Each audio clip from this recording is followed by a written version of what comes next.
வாழ்க வையகம், வாழ்க வையகம், வாழ்க வளமுடன். இன்று நமக்காக பாட வகுப்பு எடுத்து கொடுக்க வந்திருக்கக்கூடிய குருவின் மேன்மை என்ற தலைப்பிலே பாட வகுப்பு எடுத்து கொடுக்க வந்திருக்கக்கூடிய ஐயா அவர்கள் பேராசிரியர் திருவடீஸ்வரன் ஐயா அவர்களை அம்மன் நகர் மனவளக்கலை மன்றத்தின் சார்பாகவும் மாணவர்களின் சார்பாகவும் வாழ்க வளமுடன் என்று வாழ்த்தி வரவேற்கிறோம். ஐயா வாழ்க வளமுடன்.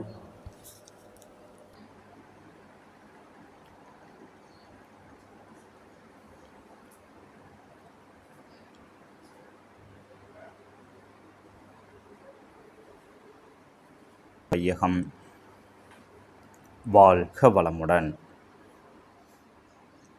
குரு வாழ்க, குருவே துணை.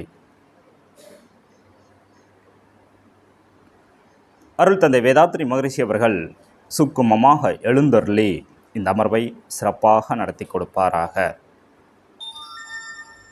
என்னை இன்றெடுத்த என் தாய்ந்தரை வணங்கி ஞானத்தை கொடுத்த ஆசானை வணங்கி இந்த அமர்வை இனிதே துவக்குகிறேன். வாழ்க வளமுடன். வாழ்க வளமுடன். அனைவருக்கும் இனிய காலை வணக்கம். வாழ்க வளமுடன். எல்லாம் எப்படி இருக்கீங்க? கிட்டத்தட்ட இந்த கோர்ஸ் முடிக்க போகிறீங்க இன்னொரு 4 நாளில் இல்லைங்களா? பரவாயில்ல, குட்டி பாப்பாங்களா வந்திருக்கீங்க. எப்படி இருக்குங்க பயிற்சி? சொல்லிக் கொடுக்குற எக்ஸசைஸு தவம்லாம் எப்படி இருக்குது? தனிமனித அமைதிக்காக வேதாத்ரி மகரிஷி அவர்களால் மிகவும் அற்புதமாக வடிவமைக்கப்பட்டது இந்த மனவளக்கலை யோகா. இந்த மனவளக்கலை யோகா மூலமாக நம்ம என்ன பொதுமக்களுக்கு கற்றுக் கொடுக்குறோம் அப்படின்னா, மருந்தன வேண்டாவாம் யாக்கைக்கு அருந்தியது அற்றது போற்றியுனில். என்ன பாப்பா அது? சத்தியமாக தெரியல. கவலைப்படாது, திருக்குறள் தான். யார் எழுதுனாங்க? யார் எப்போ எழுதினார்? எப்போ வாழ்ந்தார்? சொல்லுங்க பாப்பா. 2000 ஆண்டுகளுக்கு முன்னால். சரிங்களா? என்ன சொல்லியிருக்காரு? மருந்தன வேண்டாவாம் யாக்கைக்கு, இந்த உடம்புக்கு மாத்திரை மருந்தே வேண்டாம் அப்படின்னு சொல்லியிருக்காரு. எப்போங்க? 2000 ஆண்டுகளுக்கு முன்னாலே வேண்டாம் அப்படின்னு சொல்லியிருக்காரு. யோசிச்சு பாருங்கள். அப்போ என்ன அலோபதி மருத்துவமாக இருந்திருக்கும்? இல்லை. சரி, ஆனால் இன்றைக்கு நாம் எப்படிப்பட்ட ஒரு சூழ்நிலையில் வாழ்கிறோம் அப்படின்னு கொஞ்சம் யோசிச்சு பார்க்கணும். எத்தனை பேர் சாப்பிட்றதுக்கு முன்னால், சாப்பிட்டதுக்கு அப்புறம், பாதி பேர் சாப்பாடாகவே மாத்திரை மருந்து எடுக்கக்கூடிய ஒரு துர்பாக்கியமான ஒரு சூழ்நிலையில் தான் நாம் வாழ்ந்துட்டுருக்கோம். அப்போ இந்த உடம்புக்கு மாத்திரை மருந்தே வேண்டாம் அப்படின்னா எப்போ தேவைப்படாது? நம்ம வாழ்க்கை முறையையும் வாழ்வியலையும் நாம் முறையாகவும் சரியாகவும் அமைச்சுக்கிட்டோம் அப்படின்னா இந்த உடம்புக்கு மாத்திரை மருந்தே தேவைப்படாது. அப்படியாப்பட்ட அந்த வாழ்க்கை முறையையும் வாழ்வியலையும் தான் இன்றைக்கி நாம் இந்த மனவளக்கலை யோகா மூலமாக பொதுமக்கள் அனைவருக்குமாக நம்ம கொடுத்துக்கிட்டு இருக்கோம். அந்த அளவில் இந்த அற்புதமான மனவளக்கலை யோகாவில் இணைத்துக்கொண்ட உங்களுக்கு என் மனமார்ந்த நன்றிகளையும் வாழ்க வளமுடன் என்ற வாழ்த்துக்களையும் உங்களுக்கே உறுத்தாக்கி கொண்டு இன்றைய சிந்தனைக்குள்ளே நாம் போவோம். இன்றைக்கி நாம் என்ன தலைப்பில் சிந்திக்க இருக்கோம் அப்படின்னா, குருவின் மேன்மை. குருனா யார்? குருவோடைய சிறப்புகள் என்ன? ஏன் ஒரு குரு அவசியம்? சரி, யாரை நாம் குருவாக எடுத்துக்கிறது? இதை பற்றிய தான் இன்றைய சிந்தனையில் நாம் பார்க்க போகிறோம். சரி, குரு அப்படின்னா யார்? சொல்லுங்க பாப்பா, இங்கிலீஷில் சொல்லுங்க. குருனா யார்? டீச்சர், வேற ஒன்றும் இல்லை. ஆனால் அதனுடைய பொருள் என்ன அப்படின்னா குரு. சரிங்களா? கூனா இருள், ரூனா ஒளி. குரு அப்படின்னா யார் அப்படின்னா, அறியாமை என்னும் இருளை அகற்றி அறிவு என்னும் ஒளியை தன் சீடர்கள் வாழ்க்கையில் ஏற்படுத்தி கொடுக்கக்கூடியவர் தான் குரு. சரிங்களா?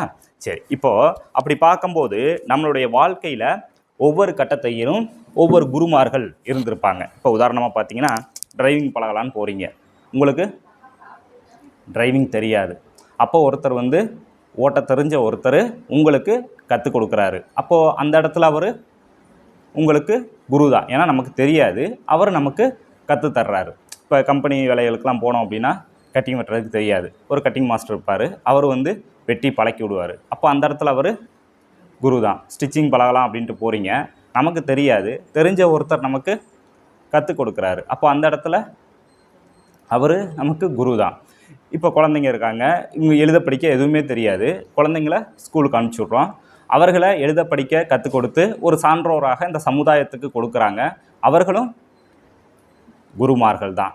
இவர்கள்லாம் எப்படிப்பட்ட குருமார்கள் அப்படின்னா, இப்போ நம்ம வாழணும், வாழ்வதற்கு பொருட்களுடைய தேவை அவசியம். அந்த பொருட்களை நாம் பெறுவதற்கு தொழிலறிவு, எழுத்தறிவு, கல்வி அறிவு நமக்கு தேவை. இப்படியாப்பட்ட வாழ்வியல் அறிவை சொல்லி கொடுக்கக்கூடியவங்க இந்த குருமார்கள். சரி, இப்போது ஏனைய ஜீவராசிகளுக்கும் நமக்கு என்ன வித்தியாசம்? பாப்பா கரெக்டாக சொல்கிறேன். அப்படி சொல்லுங்கள். அவங்களுக்கு 5 அறிவு, நமக்கு 6 அறிவு. அந்த 6வது அறிவு எதுக்கு? கரெக்டு தான், சிந்திக்கும் திறன். சரி, எதை பற்றி சிந்திக்கணும்? பகுத்தறிவுன்னு அதை சொல்லுவோம். சரி, இப்போது இந்த 6வது அறிவுடைய சிறப்பே என்ன அப்படின்னா, மனிதனுக்கும் நம்ம ஏனைய ஜீவராசிகளுக்கு நமக்கு என்ன வித்தியாசம் அப்படின்னா, அந்த 6வது அறிவு, சிந்திக்கக்கூடிய அறிவு. நமது அறிவு எப்போதுமே சும்மாவே இருக்காது. எதை பற்றியும் ஒரு தடவை சிந்தித்து கொண்டே இருக்கும். வாட் இஸ் நெக்ஸ்ட் அப்படின்னு சிந்திக்கும். அப்படி அந்த சிந்திக்கக்கூடிய திறன் தான் நம்மளை பிற விலங்கினங்கள்லேருந்து நம்மளை வேறுபடுத்தி காட்டியிருக்கு. இப்போ உதாரணமாக, ஆதி காலத்தில் சிங்கம் எப்படி வேட்டையாடிச்சு? ஒரு மானை எப்படி வேட்டையாடி இருக்கும்? சொல்லுங்கள். சிங்கம் எப்படி வேட்டையாடும்? ஃபோன்லாம் பார்க்குறீங்கள?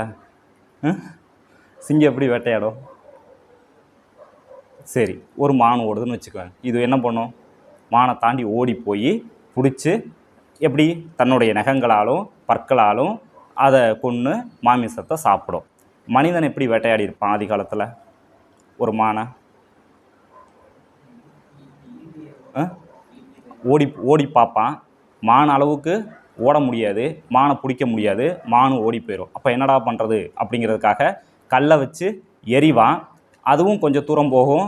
அதுக்கு மேலே ஒருவேளை கல் பட்டா கூட மானு மேலே அப்படியே விழுத்தாட்டிட்டு ஓடி போயிடும். மானு ஓடிடுது, தப்பிச்சிருது. அதுக்காக என்ன பண்ணுறான்? கல்லை லைட்டாக கூர்மை பண்ணி விட்டு அப்புறம் அடிக்கிறான். காயம் பட்டுறது. மானு ஓட முடியல. அதுக்கப்புறம் போய் பிடிச்சி வேட்டையாடினா, அதே ஈட்டியாக அந்த ஆயுதத்தை கூர்மைப்படுத்தி ஈட்டியாக வச்சு எரிஞ்சா, அப்புறம் வில்லு, இப்படியெல்லாம் பண்ணான். இன்றைக்கி மனிதன் எப்படி வேட்டையாடுவான்னு நினைக்கிறீங்க? ஒரு இருக்கிற இடத்துல துப்பாக்கி வச்சு சுட்டு ஈஸியாக மானை பிடிச்சிருவான். இப்படியெல்லாம் செய்வாங்க அப்படின்னு தெரிஞ்சு தான் அரசே என்ன பண்ணிடுச்சுங்க, வேட்டையாடக்கூடாதுன்னு தடை போட்டுச்சு. அதாவது இன்றைக்கி சிங்கம் எப்படி வேட்டையாடிட்டு இருக்கு? இன்னமும் அப்படியே தான் வேட்டையாடிட்டு இருக்கு. ஆனால் மனிதன் எந்த அளவுக்கோ நவீனமாக வந்துட்டோம். சிங்கம் ஆதி காலத்துலேருந்து தன் வாழ்க்கை முறையில் ஏதாவது மாற்றத்தை ஏற்படுத்தியிருக்கா? ஏதாவது ஜீன்ஸ் ஏதாவது அப்படியா போட்டுக்கிட்டு தெரியுதா? ஆனால் நாம் இன்றைக்கி எந்த அளவுக்கு வந்திருக்கோம்? ஏன்னா இது எல்லாமே நமது 6வது அறிவின் சிந்தனை திறனின் மேம்பாடு தான். ஏன்னா நம்ம அறிவு அடுத்து என்ன அப்படின்னு சிந்தித்து கொண்டே இருக்கக்கூடியது ஒரு இடத்துல எப்போதுமே தேங்காது. இப்போ உதாரணமாக இந்த ஃபோன் கண்டுபிடிச்சிருப்பாங்க இல்லையா? கண்டுபிடிக்கும் போது ஆரம்ப காலத்தில் ஃபோன் வந்ததுக்கு உங்களுக்கெல்லாம் தெரியாது இல்லைங்களா? எப்படி இருந்தது இந்த ஃபோன்? எப்படி இருந்தது ஃபோனுன்னு ஒன்று கண்டுபிடிக்கும் போது? பெருசாக இவ்வளோ நீளத்துக்கு இருக்கும். ஒரு கொம்பு ஒன்று வச்சு விட்ருப்பானுங்க, செங்கக்கல் சைஸில் இருக்கும். ஒன்லி பேச மட்டும்தான் முடியும். மெசேஜ் அனுப்புறதெல்லாம் அப்புறம் 2வது ஒன்றா அப்டேட் பண்ணிட்டு வந்தாங்க. மெமரி கார்டெல்லாம் போட முடியாது, அப்படி இருந்தது. அப்புறம் கொஞ்சம் கொஞ்சமாக மெமரி கார்டு போடலாம் அப்படின்னு சொல்லி உருவம், கெப்பாசிட்டி, இப்படியாக ஒவ்வொரு மாற்றமாக கொண்டுக்கிட்டே வந்தாங்க. இன்றைக்கி எப்படி ஃபோன் இருக்குது? இன்றைக்கி மெமரி கார்டே இன்றைக்கி இருக்க ஃபோனுக்கெலாம் தேவையே கிடையாது. இது மினி கம்ப்யூட்டர் மாதிரி எல்லாமே இதிலே ஆப்ரேட் பண்ணிக்கலாம். ஆனால் மனிதனுடைய அறிவு ஃபோனுன்னு ஒன்று கண்டுபிடிச்ச உடனே நின்றுச்சுன்னா இன்றைக்கி இந்த அளவுக்கு அதிநவீனமாக வந்திருக்காது. இன்றைக்கி இந்த அளவுக்கு வந்திருக்கு. இன்னமும் இந்த ஃபோனு பல மாற்றங்களை காணும். அப்படின்னா நம்மளுடைய அறிவு சிந்தித்து கொண்டே இருக்கக்கூடியது. இது தொழில் சார்ந்த ரீதியில். இப்போது பொதுவாகவே நம்ம அறிவு நமக்குள்ள ஒவ்வொரு கேள்வியை கேட்டுட்ருக்கோம். இப்போ பார்த்திங்கன்னா, நான் ஏன் பிறந்தேன்? எனக்கு மட்டும் ஏன் இவ்வளோ கஷ்டங்கள் வருது? அவன்லாம் நல்லா இருக்கானே, எனக்கு மட்டும் இப்படியாப்பட்ட தன்மைகள் வருதே அப்படின்னு சில சிந்தனைகள் இருக்கும். சிலருக்கு பார்த்திங்கன்னா சமூக ரீதியான சிந்தனைகள் இருக்கும். இப்போது பார்த்திங்கன்னா, இப்போ சுனாமி வந்தது. சுனாமி வரும்போது எத்தனையோ தேவாலயங்கள், மசூதிகள்லாம் பாதிக்கப்பட்டுச்சு. ஏதாவது ஒரு சாமி அப்போ காப்பாற்றிருக்கலாம்ல, ஏன் காப்பாற்றலை? இப்படியும் சிந்திக்கும் நம்ம அறிவு. சில பார்த்திங்க அப்படின்னா, இப்போ கொரோனா காலத்தில் ஒரு 2 மாதம் வீட்டில் எல்லாம் இருந்தோம். ஏதாவது ஒரு சாமி கொரோனா இல்லாமல் பண்ணியிருக்கலாம்ல, ஏன் பண்ணலை? சிலர் பார்த்திங்க அப்படின்னா சாமி கும்பிட்டு வருவாங்க, வர்ற வழியில் ஆக்சிடெண்ட் கூட ஆகும். ஏன் அந்த சாமி கும்பிட்ட சாமி காப்பாற்றிருக்கலாம்ல, ஏன் காப்பாற்றலை? இப்படியும் நம் அறிவு சிந்திக்கும். இப்படியாப்பட்ட அளவில் சிந்திக்கக்கூடிய நம் அறிவிற்கு அந்த முழுமையை நோக்கிய பயணத்துக்கு அவற்றுக்கெல்லாம் விடை காணக்கூடியவர்கள், விடையை கொடுக்கக்கூடியவர்கள், நமது சிந்தனை திறனை உயர்த்தக்கூடியவர்கள் யார் அப்படின்னா அவர்கள் ஞான குருமார்கள். சரிங்களா? முதல்ல நாம் சொன்ன விதங்கள்லாம் நம்ம வாழ்க்கை நடத்தணும், வாழ்வதற்கு பொருட்களுடைய தேவை அவசியம்.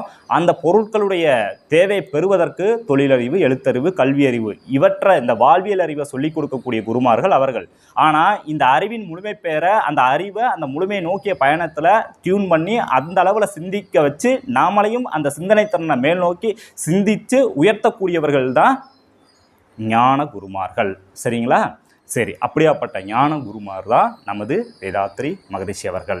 இப்போ நம்ம ஒரு ஞான குரு அப்படின்னு சொல்லியிருக்கோம். சரி, நம்ம வாழக்கூடிய இந்த வாழ்க்கைக்கு ஒரு குரு அவசியமா? ஏன் குரு இல்லாமல் வாழ முடியாதா அப்படின்னு ஒரு கேள்வி இருக்கும் இல்லையா? சரி, இப்போது தந்தைதான் ஈருயிர் ஒன்று சேர்ந்து தலைத்தொரு உடலாகி உலகில் வந்தோம். அந்த ஈருயிர் வினைகள் அறமோ மற்றோ அளித்த பதிவுகள் எல்லாம் நம் சொத்தாச்சு.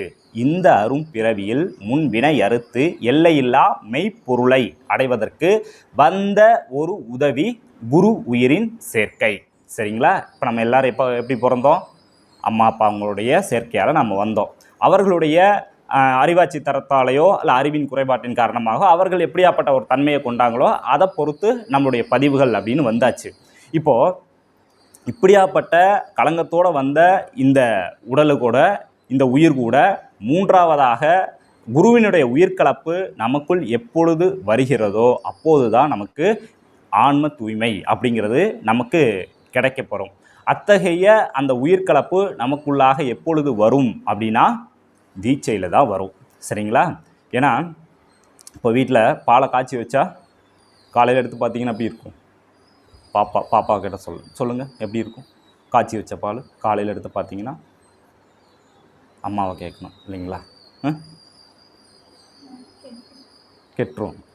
காய்ச்சி வச்ச பாலை காலையில் எடுத்து பார்த்தீங்கன்னா கெடாது. பாலை காய்ச்சாமல் வச்சுட்டு காலையில் பார்த்தீங்கன்னா தான் கெட்டு போயிடும். சரிங்களா? காய்ச்சி வச்சுட்டு அப்படியே அந்த பால் இருந்துச்சுன்னா காலையில் எடுத்து டீ காஃபி போட்டு குடிச்சிக்கலாம். அந்த காய்ச்சி வச்ச பால் கூட கொஞ்சமாக உரை ஊற்றி வச்சுட்டிங்கன்னா காலையில் எடுத்து பார்த்தா எப்படி இருக்கும்? தயிராக இருக்கும் இல்லைங்களா? தயிரை கடைஞ்சோம் அப்படின்னா மோர். அந்த வெண்ணெய் எடுக்கலாம். வெண்ணெயை உருக்கணும் அப்படின்னா நெய். இப்போ பாலினுடைய விலை எவ்வளவு, நெய்யினுடைய விலை எவ்வளவு அப்படிங்கிறது உங்களுக்கே தெரியும். அந்த நெய் அப்படிங்கிற ஒரு மதிப்பு மிக்க ஒரு பொருள் எங்கே இருந்துச்சு?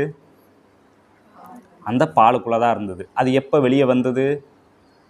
மூன்றாவதாக வெளியே இருந்து நாம் உரவுத்தி வைக்கும்போது தான் அந்த தன்மை வெளிப்பட்டது. அதே போல் நமக்குள் இருக்கக்கூடிய அந்த தெய்வத்தன்மை அப்படிங்கிறது எப்போ வெளிப்படும் அப்படின்னா மூன்றாவதாக குருவினுடைய உயிர்கலப்பு நமக்குள்ளாக வரும் பொழுது தான் அந்த தன்மை வெளிப்படும். சரிங்களா? அப்போது ஒரு குரு உன்னுடைய உதவி அப்படிங்கிறது, ஏன்னா குருவருள் இன்றி திருவருள் இல்லை. திரு அப்படின்னா கடவுள். ஏன்னா நம்மளுடைய வாழ்க்கை முறையில் கலாச்சாரத்தில் எப்படி வச்சுருக்கோம்? மாதா, பிதா, குரு, தெய்வம். கடவுள் குருவிற்கு முன்னால் தான் வச்சுருக்கோம். ஏன்னா குருட்டை நீக்க குருவை கொள்ளார், குருட்டினை நீக்கா குருவை கொள்வர். குருடும் குருடும் குருட்டாட்டமாடி குருடும் குருடும் குழிவிருமாறே. அப்போது நம்மளுடைய அறியாமை நீக்குவதற்கு அந்த மெய்ப்பொருளை உணர்ந்த ஒரு குருவினுடைய உயிர்கலப்பை நாம் பற்றி கொள்வது என்பது வாழ்க்கையில் ஒரு முழுமை பெற அடைவதற்கான ஒரு பயணமாக அது அமையும். அந்த அளவில் ஒரு குருவை நாம் சரணடையும் பொழுது நமது உடலுக்கு மட்டும் இல்லாமல் இந்த ஆன்மாவுக்கும் அந்த மூலத்தை அடைவதற்கான ஒரு தன்மை அப்படிங்கிறது அந்த குருவினுடைய உயிர்கலப்பில் தான் வரும். அது அதனால தான் ஆன்மீகத்துக்கு ஒரு குரு அவசியம். ஏன்னா குரு இல்லாத வித்தை குருட்டு வித்தை அப்படின்னு சொல்லுவாங்க. தொட்டு காட்டாத வித்தை சுட்டு போட்டாலும் வராது அப்படிம்பாங்க.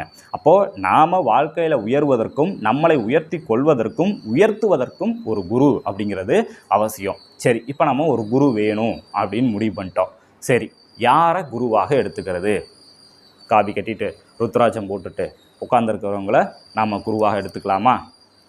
சரி, இப்போ யாரை நம்ம குருவாக எடுத்துக்கணும்? அப்போ குருவுக்கு ஒரு தகுதி என்ன அப்படின்னு பார்ப்போம். இப்போ சரி, உங்கள்கிட்ட கேட்கலாமே, வாழ்கிறோம் இல்லையா? வாழ்கிறதுக்கு என்ன வேணும் சொல்லுங்கள் பார்ப்போம். தம்பி கரெக்டாக சொல்கிற அப்படிங்களா? பணம் வேணும். சரி, தம்பிக்கு பணம் வேணும். உங்களுக்கு என்ன வேணுமா?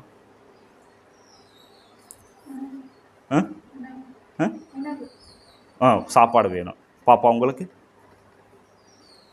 வாழ்கிறதுக்கு என்ன வேணும்? சரி, நீங்கள் சொல்லுங்கம்மா. எல்லாம் யங்ஸ்டர்ஸ், நீங்கள் சொல்லுங்கள், வாழ்கிறதுக்கு என்ன வேணும்? சரி, நீங்கள் சொல்லுங்கம்மா, வாழ்கிறதுக்கு என்ன வேணும்?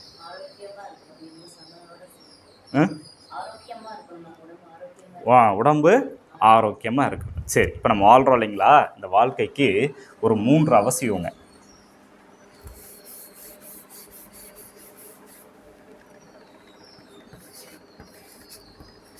உடல், உயிர், மனம். இதை தனியாக வச்சுக்கோங்க. அகத்தவம், அகத்தாய்வு.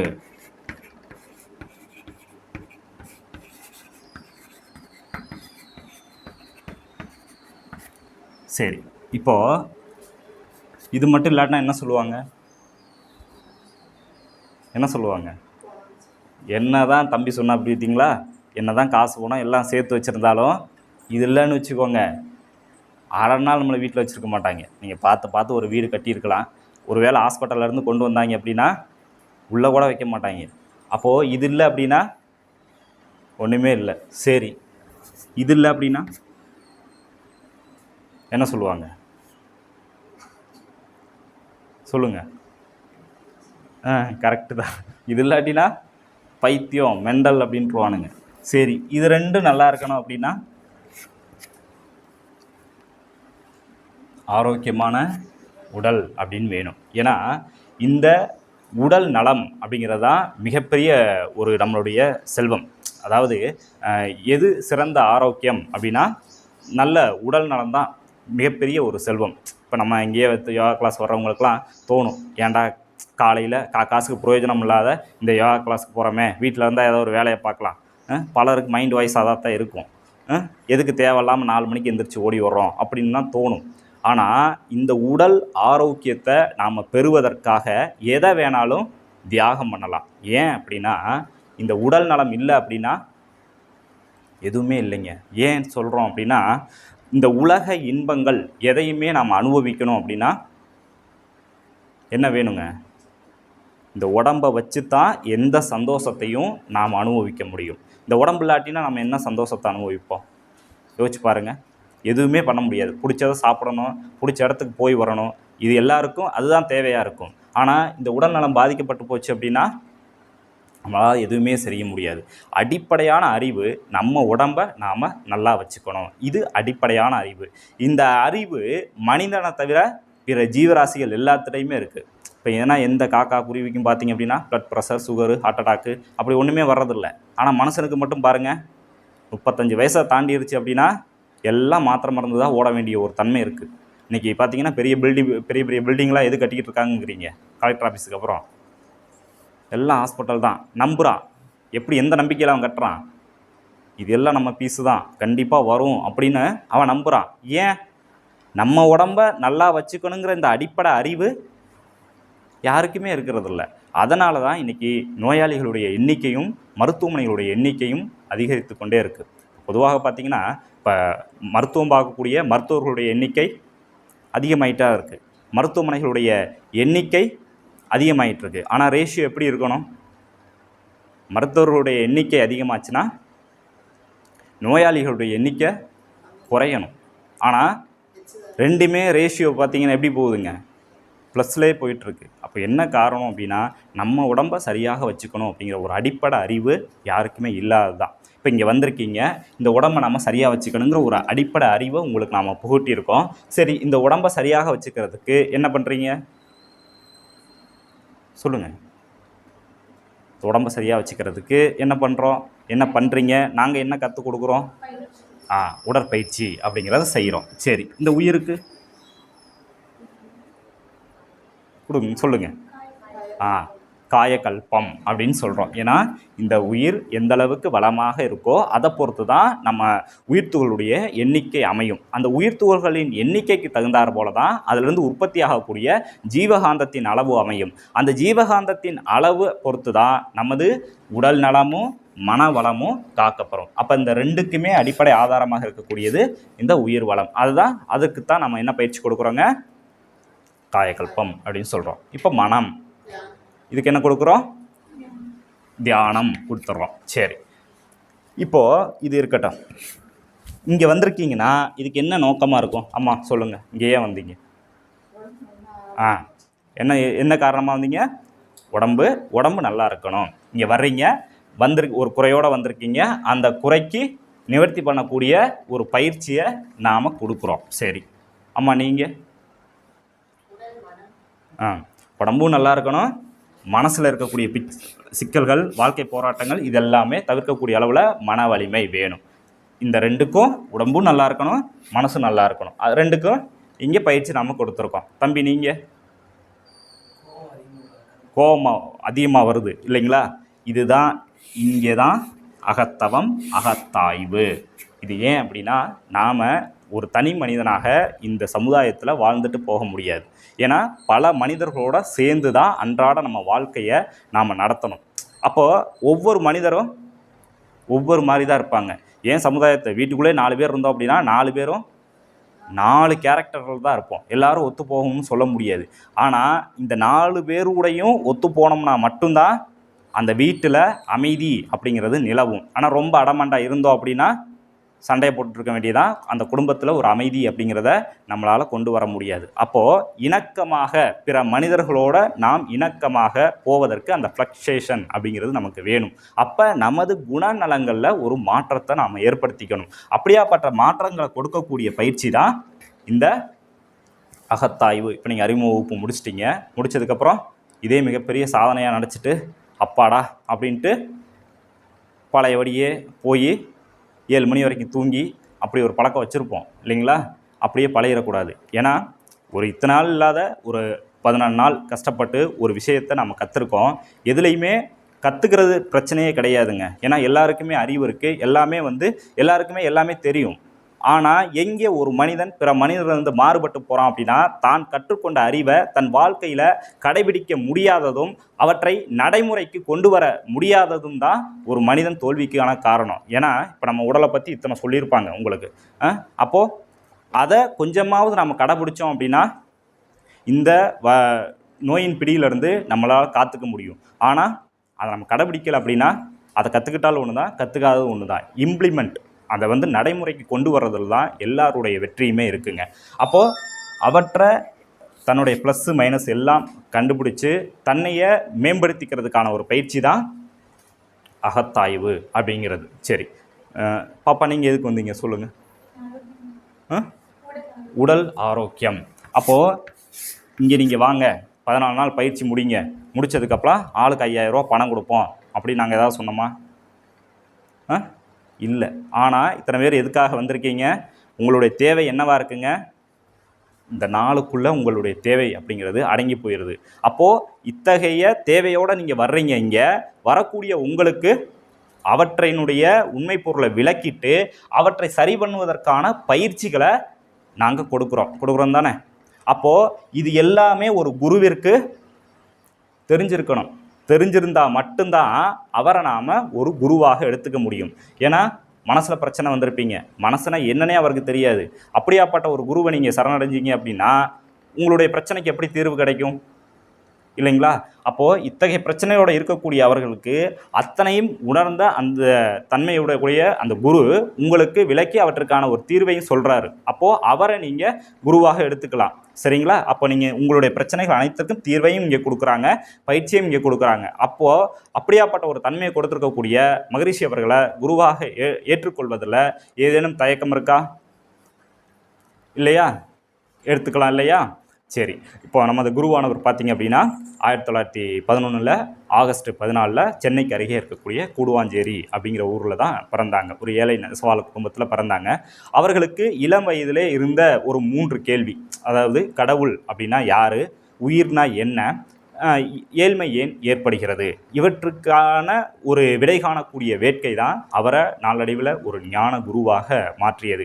அதனால் அவர் சமுதாயத்தில் இருக்கக்கூடிய அந்த பிரச்சனைகள் அவற்றையும் களையக்கூடிய அளவில் நமக்கு அற்புதமான பயிற்சிகளை நமக்கு கொடுத்துருக்காங்க. இப்போது ஒரு குரு அப்படிங்கிறவருடைய ஒரு மேன்மையான ஒரு தன்மைனா என்ன அப்படின்னா, ஒரு சீடனை தன் அளவுக்கு தன்னை தாண்டிய அளவுக்கும் உயர்த்துவது. ரெண்டாவது, ஒரு சீடனை சுய அறிவுள்ளவனாக மாற்றுவது. சுய சிந்தனை அப்படிங்கிறது ரொம்ப ரொம்ப முக்கியங்க. ஏன்னா வாழ்க்கையில் உருப்படணும்னா 2 விஷயம் சொல்லுவாங்க. என்னன்னு சொல்லுங்க பார்க்கலாம். கரெக்டு தான். ஒன்றும் சொல் புத்தி வேணும், இல்லை அப்படின்னா சுய புத்தி வேணும். இதில் எது சிறந்தது? தான் சுயமாக சிந்திக்கணும். அதான் மகரிஷி அவர்கள், நான் எத்தனையோ தத்துவங்கள் கருத்துக்களை சொல்லியிருந்தாலும் சொல்லால் மட்டும் நம்பாதே, சுயமாய் சிந்தி தெளிவாய். அதாவது நான் சொல்கிறேன் அப்படிங்கிறக்காக நீ எதையுமே எடுத்துக்காத. நான் சொன்ன கருத்தை உன் அறிவை கொண்டு சிந்திச்சு பாரு. உன் அறிவு ஒத்துக்குச்சு அப்படின்னா அதை நீ எடுத்துக்க அப்படின்னு அந்தளவுக்கு சொன்ன ஒரு அற்புதமான மகான் தான் வேதாத்ரி மகரிஷி அவர்கள். இப்போது அந்த காலத்தில் ஒரு குரு, அவரோட சீடர்கள் அப்படியும் கூடவே போவாங்க. அப்படி அந்த மாதிரி ஒரு குரு வந்து குதிரையில் போயிட்டுருக்காரு. அவர் வந்து ஒரு தலப்பாக கட்டியிருக்கார். தலப்பாக கட்டிட்டு அப்படியே போயிட்டுருக்காரு. கொஞ்சம் தூரம் போயிட்டுருக்கும்போது மரத்தோட வாது தடுத்து அந்த தலப்பா கீழே விழுந்துருச்சு. அப்படியே கொஞ்சம் தூரம் போயிட்டே இருக்காங்க. போனோன்னே சீடர்கள் வந்து அந்த குதிரைக்கு பின்னால் அப்படியே வந்துக்கிட்டு இருக்காங்க. அந்த குரு கேட்குறாரு, எங்கடா நான் தலையில் தலப்பா கட்டிட்டு தானே, எங்கே அப்படின்னு இருக்காங்க.